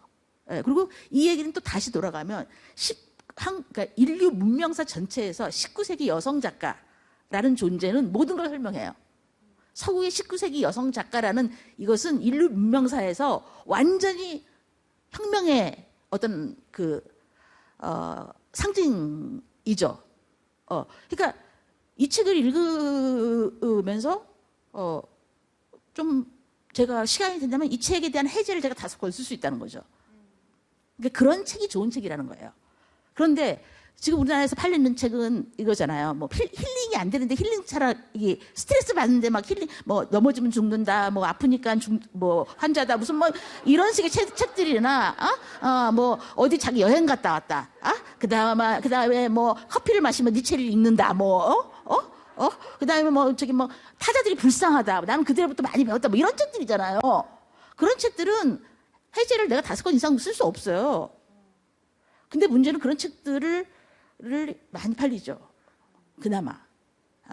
그게 이제 우리 공동체의 문제예요. 그리고 그거를 출판사나 편집자들이 따라갈 것이 아니라 그러니까 20대 작가 스타가 나오는 거잖아요. 20살의 작가 스타가 나오기 어렵죠. 20, 30년은 엉덩이에 공부를 하고 해야지 그 지식이 쌓이는데. 그러니까 이건 굉장히 지금 자본주의 사회에서 논쟁적인 문제입니다. 선생님 죄송한데 제가 한마디만 더 할게요. 저는 제가 지금 글을 쓰거나 이 업계에 있는 게 제 나름으로는 자본주의와의 투쟁이라고 생각해요. 그러니까 내가 사람들이 원하는 책, 어떤 면에서 원하는 책을 쓰는 문제하고 내가 쓰고 싶은 그 책을 쓰는 문제, 결국 돈의 문제죠. 옛날에 그 가수 길씨가 자기는 팬클럽을 안 만든다. 팬클럽 만들면 내가 팬들에 이끌려가지고 내가 만들고 싶은 음악을 못 쓴다. 그게 인상적인데 지금 완전 망가져져 인간이. 근데 어쨌든 그러니까 이 팬이나 자본시장에서 저기 하는 것. 그 두 가지 예가 제가 그 한국의 남자 작가 중에서 최윤필 선생님하고 정찬 선생님을 좋아하는데 최윤필 선생님이 여기서 부고 얘기가 나오잖아요. 근데 이제 우리나라에서 부고는 정말 기자들 사이에서는 한직보다는 우리나라에서 부고에 대한 그 의미가 없죠. 정말. 근데 최윤필 선생님은 자기가 부고에 대해서 이 부고로 책을 몇 권을 썼잖아요. 안 알려진 위대한 사람들의 얘기. 우리나라 부고는 뭐냐면 삼성병원 사위가 죽었다, 뭐 이런 게 부고잖아요. 안 그래요? 그래서 인맥과 이거를 자랑하는 그 부고인데, 외국의 부고를 갖고 그 사람의 숨겨진 전기와 새로운 활약, 그 사람들의 그 죽은 사람들의 새로운 전기를 이 최인필 선생님이 일주일 내내 쓰는 거야, 그거를. 주말마다. 가만한 당신으로 나왔죠. 그러니까 저는 그 책 내용도 좋지만 그런 정신이 있어야 된다는 거예요, 최소한. 물론 그 사람은 이제 그분은 이제 여러 가지 배경이 자원이 있으니까 저처럼 이제 팔릴 것 같은 걱정은 안 해도 되겠지만. 그다음에 이제 정찬 선생님은 어떤 소설가인데 제가 읽은 중단편이 68개, 장편만 10개가 넘어요. 그런데 그분은 어떻게 유명하시냐면 한 권도 안 팔려요. 정말로. 한 권도 안 팔리는데 45년 동안 쓰고 있어요. 저는 그 정신을 배우고 싶은 거야. 난 내 책에 대해서 누구도 비평하지 않고 한 권도 안 팔리는데 그 죽을 것 같은 글쓰기의 고통을 내가 견딜 이유가 있는가. 머리 막 골다공증 나는데. 그러니까 어떤 선생님이 저한테 이러는 거예요. 정 선생은 왜 글을 쓰냐는 거예요. 글 쓰는 것도 다 남 좋은 일을 해. 나는 몸 상하고. 그래서 내가 그 사람한테 그랬지. 그렇게 말한 사람이 남재일 선생인데요. 내가 그랬지. 선생님 왜 교수를 하세요? 그거 다 남 좋은 일 아니에요? 그 시간에 글을 써야지. 글은 남지만 애들한테 가르치는 건 힘들기만 하잖아요. 그래서 막 둘이 뒤지게 싸웠어요.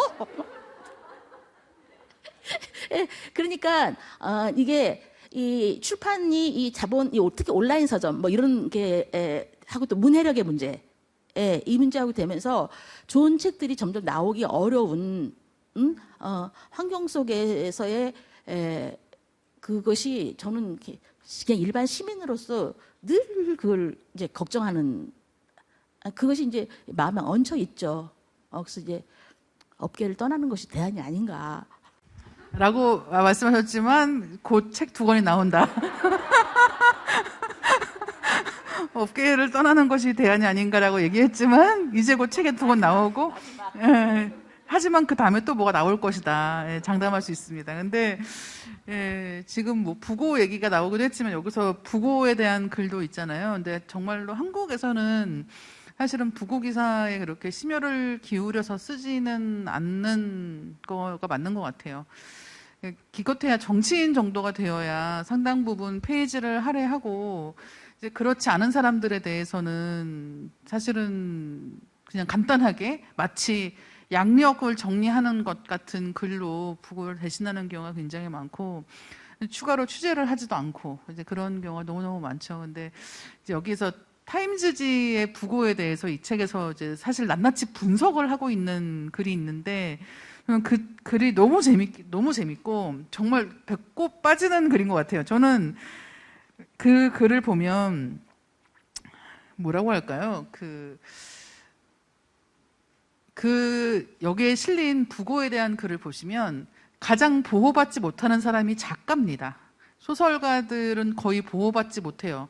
그냥 그동안의 비평가들이 그 책을 어떻게 높게 평가했던지 간에 그 작가의 전기적인 사실 몇 가지를 가지고 약간 후려친다는 식의 이야기가 등장을 하고 있고, 그 예시가 여기에 등장을 하고 있습니다. 근데 그 역시도 사실은 이 작가들에 대해서 어느 정도는 이해가 있어야 이게 왜 후려치기가 되는지를 알 수가 있기 때문에, 지금 말씀하신 이 책 한 권 가지고 해제를 뭐 몇 권 쓸 수 있다라고 하는 이야기는 여기 한 페이지만 가지고도 아마 한 10페이지씩은 쓸 수 있을 거예요. 좋기, 정말. 그렇다는 느낌이 많이 들고, 그래서 이 책 읽으시는 방법이라고 하면 아마 이렇게 쓱 한번 그냥 이 책 재밌는 내용 중심으로 서평집이라고 하니까 내가 아는 책 나오면 거기에 대해서는 좀 더 자세하게 읽어보고, 아닌 책은 좀 슬슬 넘겨보고라고 생각하고 쓱쓱 보시면 아마 책을 다 읽은 다음에도 무슨 책인지를 전혀 이해하실 수가 없을 것 같아요. 근데 일단은 가장 쉽게 읽을 수 있는 것은 서평의 언어라고 하는, 그러니까 서평자들이 어떻게 이제 이 서평을 시작하는가, 어떻게 전개하는가에 대해서 약간은 코믹하게, 사실은 코믹하다는 것은 자기가 쓰는 글에 대해서 돌아보고 있는 것이기도 하거든요. 그리고 실제로 저도 이제 그 글을 읽다가 제가 쓰는 서평도 그 몇 가지 스테레오타입에 들어가요. 어떻게 이 글을 시작하는가와 관련해서 거기 다 적혀 있는 것 그대로 정말 쓰고 있더라고요. 그래서 너무 부끄러운 마음이 들기도 했는데, 이제 그런 서평의 언어 같은 글은 굉장히 읽기가 쉬운 편이고, 그 다음에 그 지금 이야기한 부고에 대한 글 역시도 이 책에서 언급하고 있는 부고의 주인공들은 다 어마어마하게 유명한 사람들입니다. 그래서 그냥 이름을 검색해 보시면 위키피디아 같은데 이미 엄청나게 길게 그 관련한 글들이 있을 것이고, 당연히 타임즈지에 실렸던 부고 기사들도 찾아보실 수가 있을 거예요. 그래서 한국말로 검색해도 어느 정도는 이제 이야기들이 나오는 인물들이기 때문에 이제 그런 인물들 중심으로 찾아보셔도 굉장히 재밌을 것 같아요. 그러니까 사실은 글 하나에서 뻗어나가는 다양한 독서 방식이 가능한 책이기 때문에 그냥 쓱 한번 보시고 덮어두지 마시고, 학구열에 불타는 어느 날 한번 한 글자 한 글자 보시면서 인명들을 찾아가시면 굉장히 좋을 것 같아요. 이 책에 이제 등장하는 그 부고 글에 등장하는 후스후라는 책이 있습니다. 이게 이제 이를테면 이런 명사들의 인명사전 같은 책이 있는데 우리한테는 그 책이 없지만 우리한테는 인터넷이 있다. 그래서 그렇게 한번 보셔도 굉장히 재미있는 부분들이 많이 있고 책 후반부 이 책이 여성에 대해서 이야기하는 방식도 아까 정윤 선생님께서 언급해 주셨지만 굉장히 흥미로워요. 그러니까 가치 판단을 하는 방식이 아니라 그들의 삶에서 얼마나 쉽게 단정짓기 어려운 순간들을 마주쳤는지에 대해서 되게 다각도로 이야기를 하고 있거든요. 그래서 사실은 다 읽은 다음에 우리가 보통은 그렇죠. 서평이라고 하면 다 읽은 다음에 영화평도 마찬가지일 것이고 다 읽은 다음에는 그래서 재밌다는 거야, 재미없다는 거야. 이걸 알고 싶을 때가 많이 있잖아요. 근데 범인이 누구야? 뭐. 범인이 누구야, 저 정말. 예. 그래서 어떡하는 거야? 읽으라는 거야? 말라는 거야? 이렇게 되는 경우가 많이 있는데 이 책에 실린 서평들 다 읽고 나면은 그래서 이 사람이 누구라는 거야? 이 작가는 누구야? 이렇게 되는 경우가 되게 많을 거예요. 근데 그렇게 쓰려고 한 책이다라는 생각을 해요. 네. 선생님 얘기를 듣고 보니까 선생님 너무 수준이 너무 높은 거야. 아니 뭐냐면 서울 북소부 있는 거 아시죠? 리뷰. 예, 예. 근데 제가 그걸 보거든요. 그러니까 그거하고 이거를 보면 근데 그렇죠. 하지만 우리가 그렇게 콕 집어서 얘기할 필요는 없다. 아니 저는 서울 북서부 뉴욕이래. 서울 리뷰 오브 북스. 그런 것도 우리 지금 있어요. 지금 런던, 뉴욕 뭐 이렇게 있잖아요. 한국에도 있습니다. 꽤 2, 3년 됐어요. 예. 홍성욱 선생님이 이제 창간을 주도하셔가지고 저는 그거 많이 봅니다.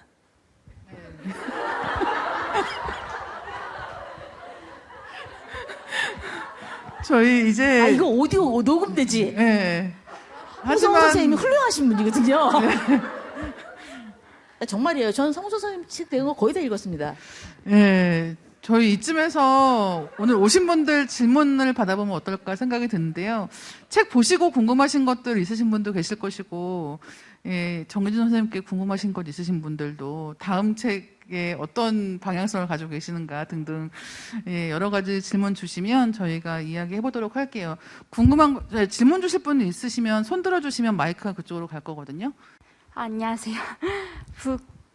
책에 관한 질문을 먼저 해야 될 것 같기는 하지만 제가 16년 전에 정희진 선생님 제가 대학생 때 뵙고 수업을 듣고 처음 봐서 너무 감개가 무량하던 굉장히 내일 모레 환갑이에요. 네. 그러니까 책을 이제 읽는 삶에 대해서 얘기를 해보면 이제 제가 1년 전에 둘째를 낳았는데 조리원에서 정희진 선생님 책을 읽었어요.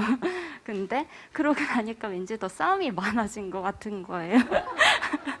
분명히 어떤 저의 상황 여건은 더 좋아졌는데 이 육아로 인한 좀 다툼이 많이 생겼는데 그게 아마 저희 상황이나 어떤 위기에 대한 생각들이 많아지면서 그게 좀 어려움이 더 생겼던 것 같아요. 그래서 근데 책에서 이런 말씀하셨던 것 같아요. 그러니까 어떤 여성학적인 지성은 갖고 싶고 하지만 내가 누리고 있고 입을 다물고 있는 현실에 대해서 그거를 함께 가지고 갈 수는 없다. 이런 그 구절이 참 생각이 많이 났는데 그러니까 제 요지는 이제 어떤 식으로든 이런 식으로든 읽고 이런 식의 사고를 가져갈 수밖에 없는 지금 상황이 왔는데 현실은 계속 부딪혀서 뭔가 갈등이 더 생기고 있어요. 그래서 그런 것들을 답이 있을지는 모르겠지만 그런 상황에 대해 있는 사람들에게 해주고 싶은 말씀이 있다면 좀 인생 상담이 돼. 어쨌든 이유는 이제 계속 선생님 책을 읽어야 되는데 그것으로 인해서 어떻게 생각이 많아지면 더 어떤 식으로든 얼마 전에 신랑이랑 얘기를 하는데 이런 얘기 나는 너랑 얘기를 하고 있으면 네가 외국어를 하고 있는 것 같아 라고 말을 했는데 저는 그게 굉장히 그것으로 모든 게 더 설명이 됐고 그러니까 더 이상 싸움이나 다툼을 하고 싶은 생각이 없고 오히려 마음이 굉장히 편해졌거든요. 선생님은 어떻게 생각하세요? 네, 저는 사실은 지금 질문 주신 것 같은 이야기를 아마 이런 뭐 여성주의 관련해서 이야기를 할 때는 자주 받는 질문 중에 하나예요. 그러니까 예를 들면 가장 가까운 사람을 어떻게 설득할 수 있는가, 나의 생활에 직접적으로 영향을 미치는 사람들이 바뀌지 않는데 나만 바뀌는 것이 과연 나의 행복에 어떻게 영향을 줄 수 있는가에 대해서 질문 주시는 경우들이 굉장히 많이 있습니다. 그리고 아마 잘 알고 계시겠지만 다른 사람을 마법처럼 바꿀 수 있는 어떤 한마디가 존재하지 않는다는 거예요. 그래서 사실은 선생님께서 어떻게 답변을 해주실지는 모르겠는데 저 같은 경우는 그러면은 어차피 그러니까 뭐 이를테면 매트릭스 영화에 나오는 빨간 약 파란 약처럼 어차피 내가 여기서 모든 것을 바꿀 수 있지 않다면 아무것도 바꾸지 않는 게 나의 행복에도 도움이 되는 게 아닌가라는 생각을 하는 순간들이 온단 말이죠. 근데 그러면 어떻게 하면 좋은가? 이런 부분에서 사실 저는 이게 우리가 생각할 때 가장 협소한 기준의 가족, 이게 배우자일 수도 있고 자녀일 수도 있고 아니면은 뭐 부모님일 수도 있고 이런 부분에서 가장 협소한 의미의 가족들과만 사는 게 아니라 나하고 생각이 비슷한 다른 사람들을 찾아내는 용도.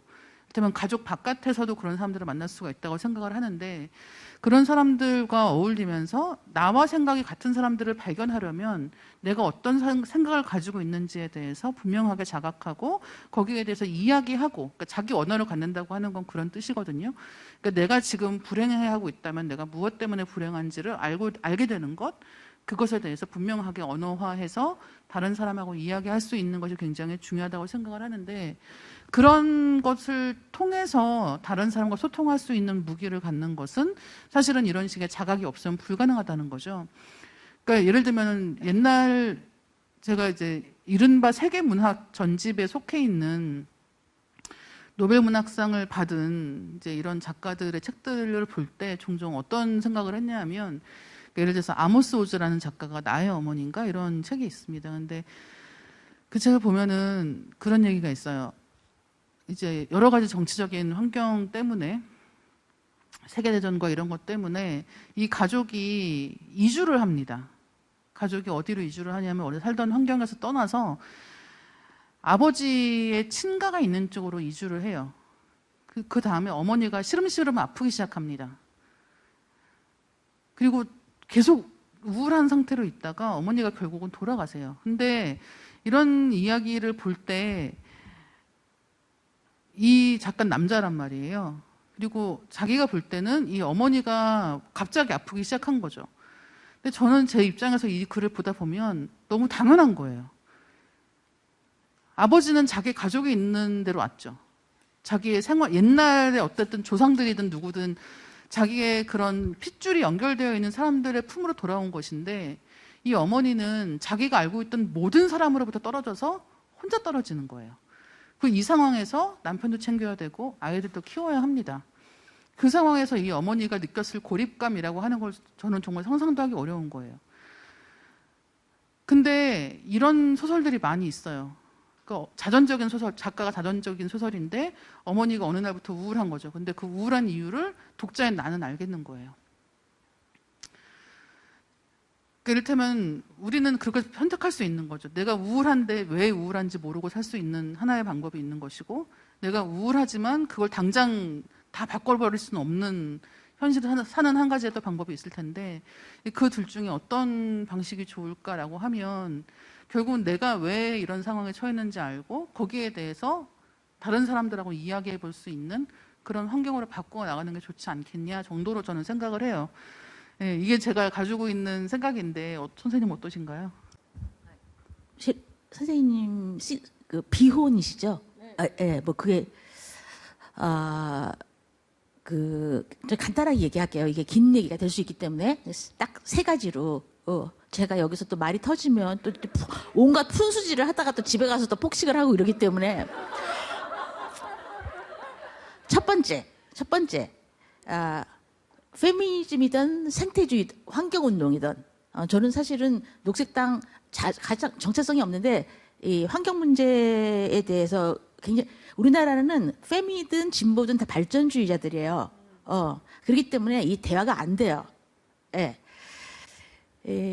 저는 일단 첫 번째 저의 원칙은 절대 남을 설득하지 말라라는 거예요. 남을 설득하지 말라. 그래서 기운 빼지 마세요. 어차피 설득이 안 돼. 예. 그리고 그 선생님의 소중한 언어를 왜 돈을 안 받고 공짜로 그렇게 그 사람들한테 예? 얘기를 해주세요. 설득하지 말 것. 어차피 설득이 예를 들면 그분들이 하는 게 선생님도 설득 안 되잖아. 옳다고 해서 설득되는 게 아니거든요. 예. 그러니까 절대 설득하지 말 것. 그 다음에 또 하나는 저는 우리가 정말 좀 행복하게 조금이라도 즐겁게 살려면 여기는 지금 일시적인 피난처라고 생각해요. 밖에만 나가면 덥고 막 홍대에 번잡스럽고 막 이제 현실에 이제 마주치게 되잖아요. 그러니까 이제 저는 반역사주의, 여성주의는 반역사주의죠. 즉 역사가 흐름이 있는 게 아니라 단절적이고 순간이라는 거예요. 그러니까 우리가 지금 여기 모인 거는 순간의 순간에 잠깐의 커뮤니티를 만든 거죠. 예. 그렇기 때문에 제가 늘 제 수강생들한테 강의할 때 부탁드리는 거 이거 제가 한 말을 적거나 남한테 말하지 말라는 거예요. 그냥 여기서 즐기고 끝내라는 거야. 여기서 즐기고 끝내는데 남한테 말을 하게 되면 걔는 돈도 안 내고 시간도 안 내는데 왜 얘기하는데 걔를 들어줘요. 예? 또 여기 선생님이 오신지라고 시간과 돈을 투자하셨잖아요. 근데 그걸 갖다 또 막 누구한테 설명했는데 또 그 과정에서 뭐예요? 왜곡이 될 수 있잖아요. 예. 그래서 제가 누구를 비판했다더라, 정의진이 누구를 비판했다더라, 이런 어쨌든 그러니까 여기서 모이면 여기서 끝나는 거다. 그러니까 선생님의 상황을 구조적이지만 한 씬으로 보시라는 거지. 예. 근데 그게 어렵다는 건 알아요. 왜냐면 애기 문제나 이런 문제는 그렇게 끝날 간단한 저희가 아니기 때문에 파업을 할 수도 없고 태업을 할 수도 없고 그러니까 여성들이 지금 우리나라 출산율이 0.8로 전 세계 공간적으로 시간적으로 유례가 없는 저출산인 거죠. 그걸 너무 알기 때문에. 예. 그러니까 일단 우리는 순간을 산다. 설득하지 말라. 그 다음에 문제는 내가 애가 5이 있든 비혼이든 어떻든 상황이 어떻든 간에 제일 중요한 건 자기 자신의 행복이죠. 행복과 건강이죠. 그리고 육아는 랜덤이에요. 그러니까 우리가 보통 우리가 모성이나 부모들의 역할에 대해서 굉장히 그게 있지만 사실 그거 다 아니고요. 여기서 제가 교육학이나 육아 이론은 스포크 박사 걔가 얼마나 사기꾼인지 뭐 이런 얘기를 할 필요는 없지만 육아는 랜덤입니다. 애가 어떻게 될지는 그건 전혀 법칙이 없어요. 우리는 그냥 거기 끼워 맞출 뿐이에요. 그러니까 엄마가 아이를 만든다고 생각하거나 그런 제일 중요한 거는 부모가 행복한 모습을 보고 자라는 것. 이것이 아이들한테 그거는 확실히 모든 사람한테 저희가 통일된 이론이에요. 그렇지만 내가 어떻게 해서 애를 어떻게 한다. 이거는 정말 법칙이 없습니다. 그다음에 이제 세 번째는 저는 홍상수 감독과 개인과 그 영화와 막 여러 가지로 막 굉장히 막 홍상수 연구를 혼자 하고 있어. 아무도 관심이 없는데. 근데 저는 홍상수 감독님의 가장 훌륭한 점 딱 한 가지는 뭐 여러 가지 이제 다른 건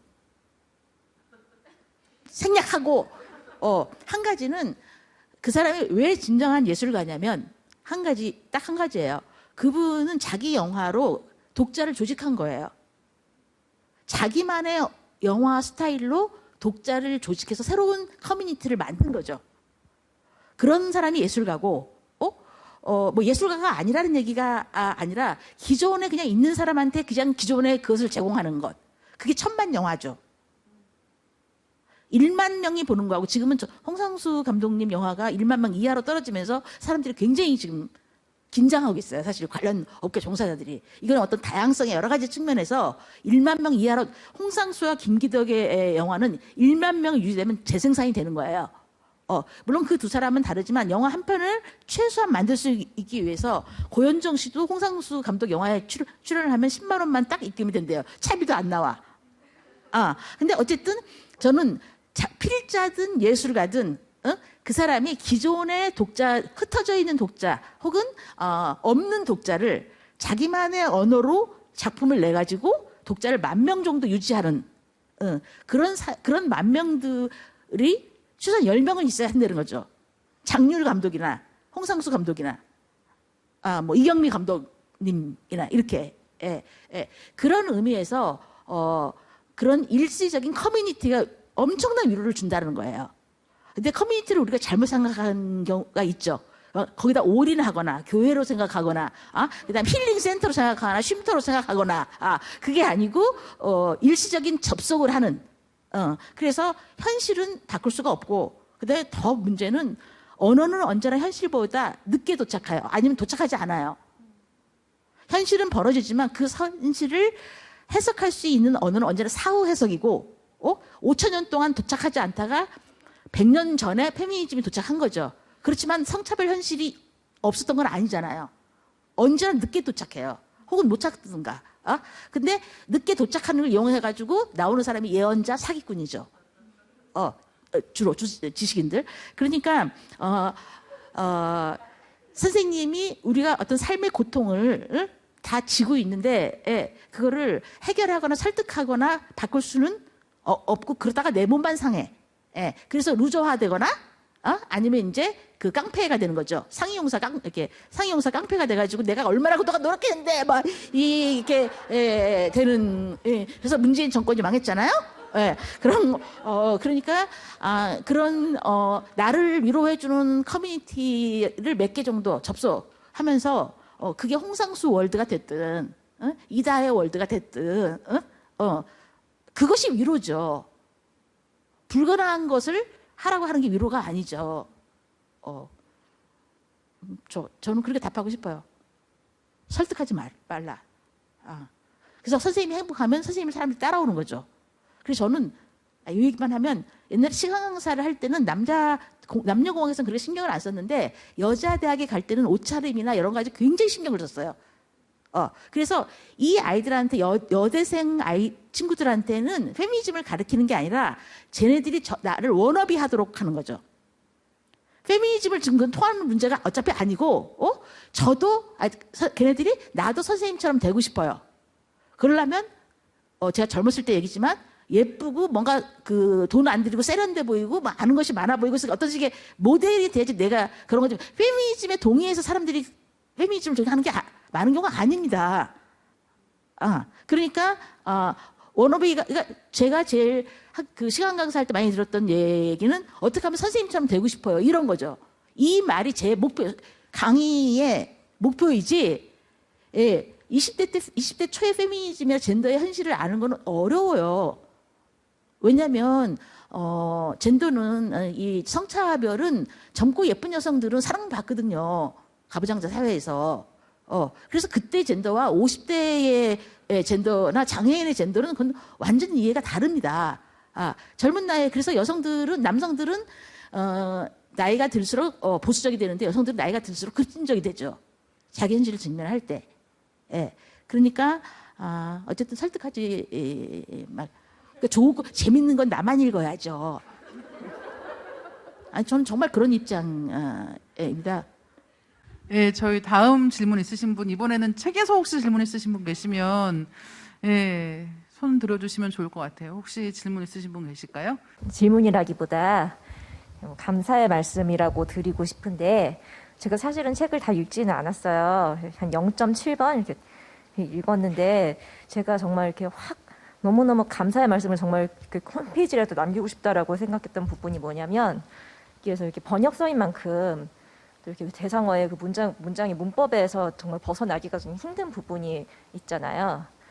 그래서 제가 현대 한국어에서 정말 제일 거슬리고 이거는 발본색원을 하고 싶다라고 생각하는 부분이 그녀라는 말이거든요. 근데 he하고 she가 있는 만큼 뭐 그녀라고 해야 되지 않겠느냐 그렇게 생각할 수 있어도 그렇다면 거기에 대해서 왜 그남과 그녀가 아니고 그와 그녀냐 그거는 제가 책을 읽을 때마다 너무너무 거슬려서 정말 모든 책을 다 불태우고 싶다 뭐 그런 이렇게 분노를 항상 가지고 있었는데 이 책에서는 거기서 벗어나 있는 이게 사실은 어떻게 보면 이렇게 문장을 다루는 분들이 항상 생각해 볼 것 같은데 이게 그게 거기서 벗어난 책들이 정말 없더라고요. 그래서 이 책에서는 그거에 대해서 벗어난 게 너무너무 일단 감사했고 그리고 여기에 대해서 어떤 번역을 하는 과정에서 새로운 시도라고 할 수 있는데 제가 뭐 많은 책을 읽어보진 못했지만 한 번도 못 봤던 거기 때문에 어떤 논의가 있었는지 그런 점이 저는 좀 궁금합니다. 예, 지금 말씀 주신 부분은 사실은 뭐 저나 정유진 선생님보다는 아마 번역하신 선생님께서 오셨으면 제일 좋을 것 같다는 생각은 드는데, 예. 안녕하세요. 서평의 언어 번역한 송선별이라고 합니다. 사실 저도 지금 여기 있으면 안 되는데 오는 길에 저도 편집자님 독촉 받아서 지금 되게 몰래 구석에 숨어서 되게 재밌게 듣고 있었는데요. 번역에 관련된 질문을 우선 해주셔서 정말 감사드리고요. 그와 그녀라는 선택은 사실 번역가인 제가 한 선택이 맞습니다. 맞는데 저만 하는 선택은 아니고요. 많은 번역가 선생님들이 이 문제에 대해서 그와 그녀뿐만이 아니라 예를 들면 유모차라는 단어를 유아차로 바꾼다거나 아니면 벙어리 장갑이라고 쓰였던 표현을 손무화 장갑으로 바꾸는 죄송합니다. 제가 예상치 못한 상황에서 말을 하게 돼서 목소리가 좀 떨리네요. 으로 바꾼다는 선택들을 번역가 선생님들도 적극적으로 고민을 하고 계시고 또 이제 편집자 선생님들께서 먼저 제안을 해주시거나 저희들이 논의를 많이 해서 책을 만들어가고 조금 더 이제 나은 표현들을 찾아가곤 해요. 이번에 서평의 언어에서 그녀라는 표현을 쓰지 않았던 것은 이제 제가 선택을 하긴 했지만 이제 편집자님들께서 적극적으로 오케이를 해주셨기 때문에 가능했습니다. 그리고 제가 아무래도 번역가다 보니까 독자분들을 직접 만날 그럴 일이 없는데 오늘 이렇게 많이 와주신 거 보고 좀 놀랐어요. 저는 번역을 하면서 굉장히 책이 어렵다고 생각했기 때문에 많은 분들이 읽으실까 좋아해 주실까 이런 걱정을 많이 했거든요. 그래서 마이크를 잡은 김에 이제 독자분들한테 감사드린다고 말씀하고 드리고 싶습니다.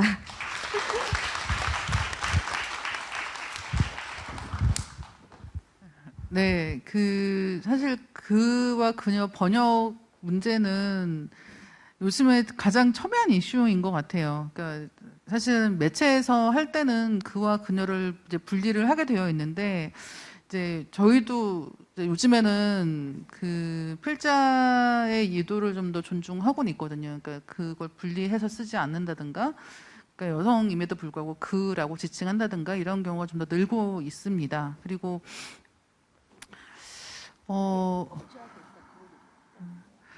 근데 저희는 그렇게 하지 않고 있어요. 그걸 안 달아? 네, 저희는. 그 과정을 해줘요? 근데 저희도 그렇게 따로 교육을 받은 거는 또 아니기 때문에, 예. 그러니까 이게 이제 그와 그녀라고 써야만 하는 방식으로 아마 일간지 쪽에서는 훨씬 더 엄격하게 지키고 있을 것이고, 아마 정혜진 선생님께서 일간지에 훨씬 더 기고를 많이 하시기 때문에 그런 부분에서 예를 들면 그라고 써도 거기서 그녀라고 다 고치거든요.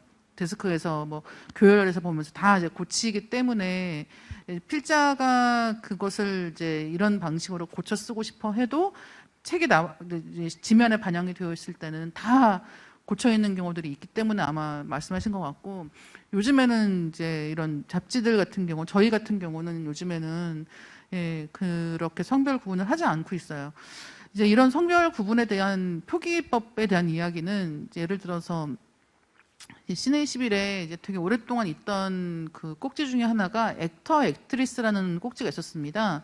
이게 이제 배우론에 가까운 인터뷰를 실을 때 이제 그런 꼭지를 썼는데, 이게 이제 여성, 남성 다 같이 아우르는, 그러니까 처음엔 액터라고만 하려고 하다 보니까 액터가 남자 배우들만 이야기하는 것 같아서 액터, 액트리스를 둘 다 이제 그 꼭지명으로 썼던 거예요. 근데 이제 요즘에는 그렇게 생각하지 않죠. 액터라는 말로 충분히 여성, 남성 다 아우를 수 있다라고 생각하기 때문에 지금은 이제 액터라고 쓰다가 그 다음에는 지금은 그 지명 개편을 하면서 그 꼭지가 아예 없어졌는데, 이런 어떻게 표기할 것인가의 문제들, 특히나 번역에 있어서는 더더욱 많이 생각을 하게 되는 부분들이 있는 것 같고, 사실 이런 것은 이제 이렇게 편집부에서 어떤 방식으로 이런 표기법을 따를 것이냐, 그와 그녀를 분명하게 구분해서 성별을 따를 것이냐, 이런 것들에 대해서는 지금 한창 논의 중인 상황인 것 같아요. 그리고 이제 그걸 섞어서 쓸 수 없는 경우들도 분명히 존재를 하죠. 그러니까 책의 내용에 따라서, 소설 내용에 따라서 어떤 경우에는 그게 굉장히 중요한 정보를 갖고 있기 때문에 특히나 뭐 추리소설 같은 경우는 이게 정말 되게 치명적일 때가 있거든요. 그래서 이제 그런 경우는 어쩔 수 없겠지만 그렇지 않은 경우에는 점점 더 그 표기하는 방법에 대해서 생각들을 많이 하게 되는 것 같아요. 그러니까 액터, 액트리스도 그런 경우였죠. 굉장히 중요한 질문을 하셨는데 이것도 또 많은 얘기가 있죠. 그러니까 첫 번째, 저는 그걸 몰랐어요. 그래서 언제나 그녀라고 썼는데 편집 기자가 그라고 바꾸는 거예요. 그래서 저는 이게 막 성차별 의도인가 이렇게 생각을 했는데 그게 전혀 아니고 그 보통 신문 기자나 혹은 제가 주로 하는 출판사에서도 마찬가지인데 제가 그녀라고 쓰면 다 그로 해요. 그거 뭐냐면요. 나라에서 정한, 그러니까 그 문화체육관광부나 이런 국립국어연구원 있죠. 예, 거기서 그 우리나라의 표현을 그하고 그녀를 다 그로 하기로 맞춤법상은 통일이 되어 있는 거예요. 맞춤법상.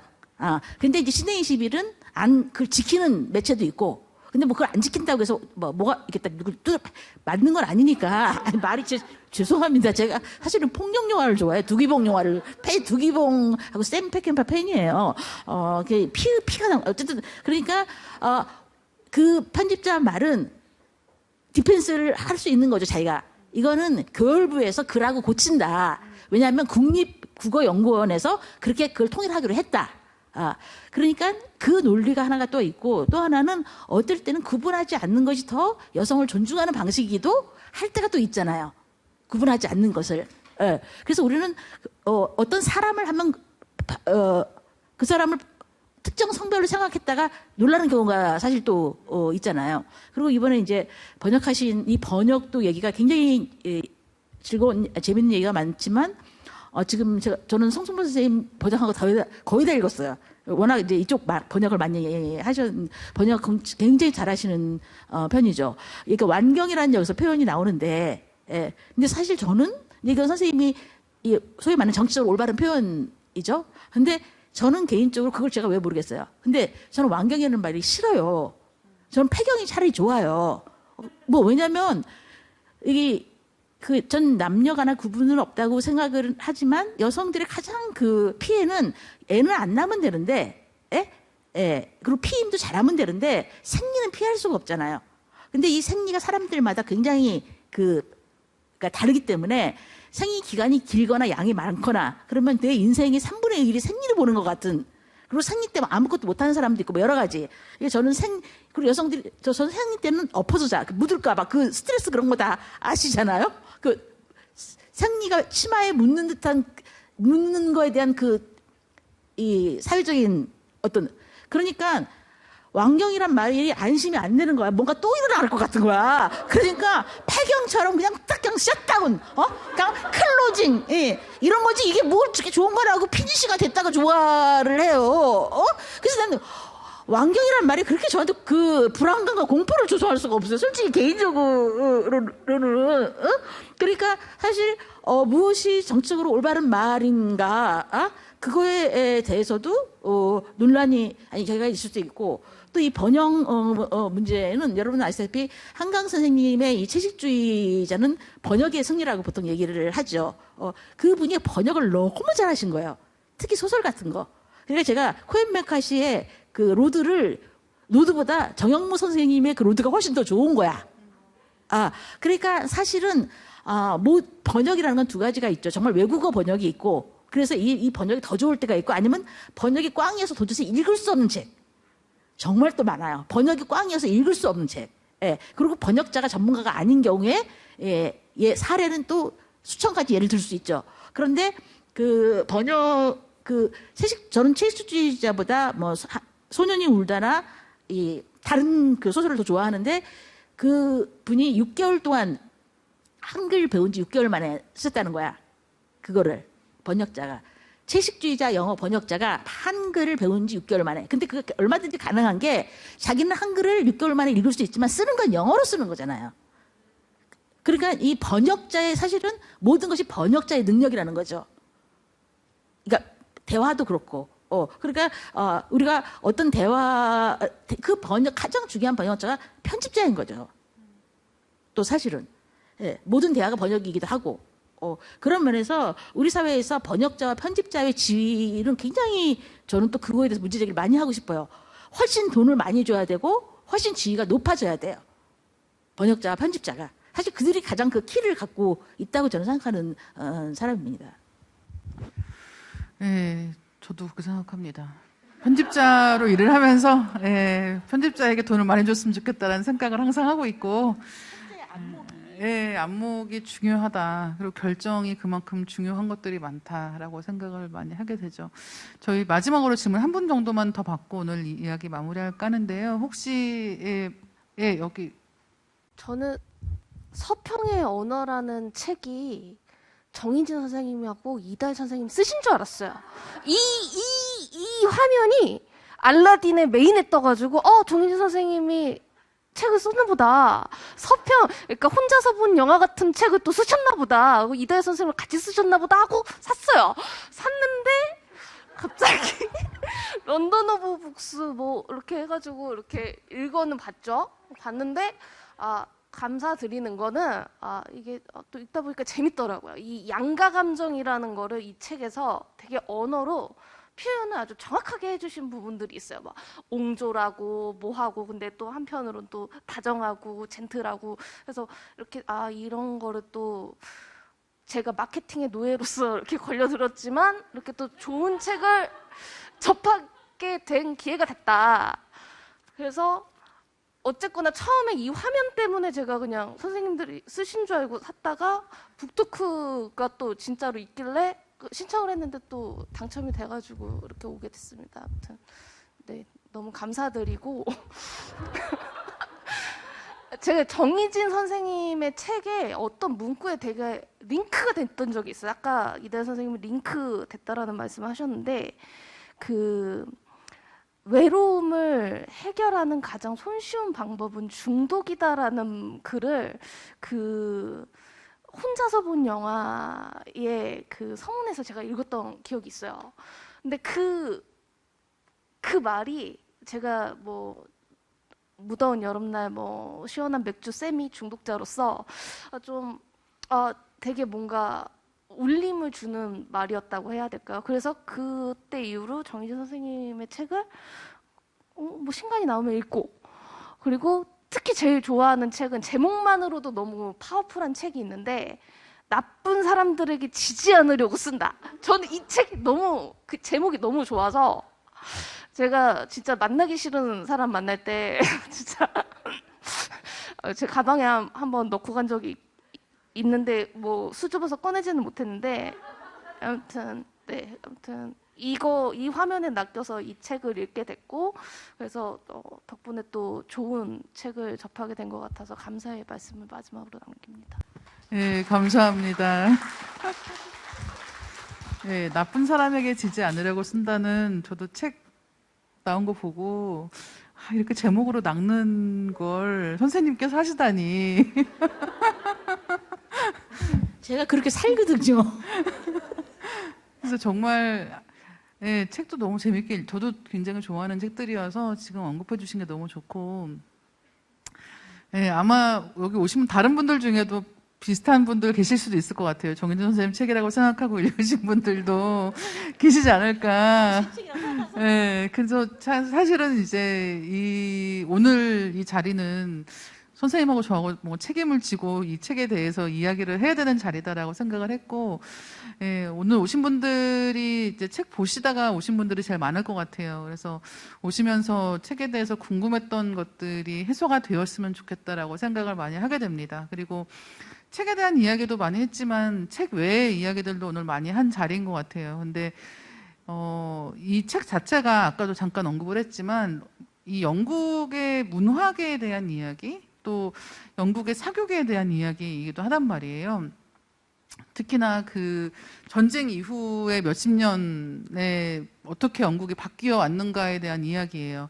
이런 70년대 이야기란 말이에요. 그래서 사실은 이 시기에 대해서 그러니까 한국의 문화계에 대해서 이렇게 짚어줄 수 있는 책이 있을까라는 생각을 하면 제일 갈증이 있어요. 어떤 작가들이 어떻게 인기를 얻게 되었고 어떤 평가를 받았고 그게 어떤 면에서는 문제가 있었고 이런 것들에 대해서 사실은 한국에서는 이렇게 다원적으로 어떤 인물들에 대해서 이야기하기를 두려워하는 문화 같은 게 있지 않나 라는 생각을 정말 많이 하거든요. 왜냐하면 너무나 많은 사안들이 정치적으로 연관되어 있기 때문인 것 같기도 해요. 그리고 우리가 되게 우습게도 문화에 대해서 예술에 대해서 이야기할 때는 정치와 무관하게 굉장히 순수한 어떠한 가치를 가진 것으로서 이야기하고 싶어 하기 때문에 더더욱 부고기사 같은 것들이 이렇게 쓰일 수가 없는 문화가 아닌가 생각을 합니다.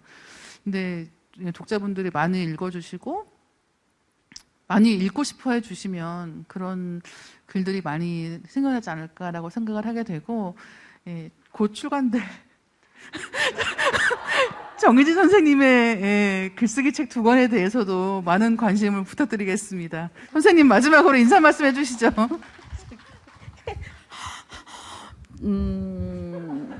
그러니까 제가 너무 저기 하다가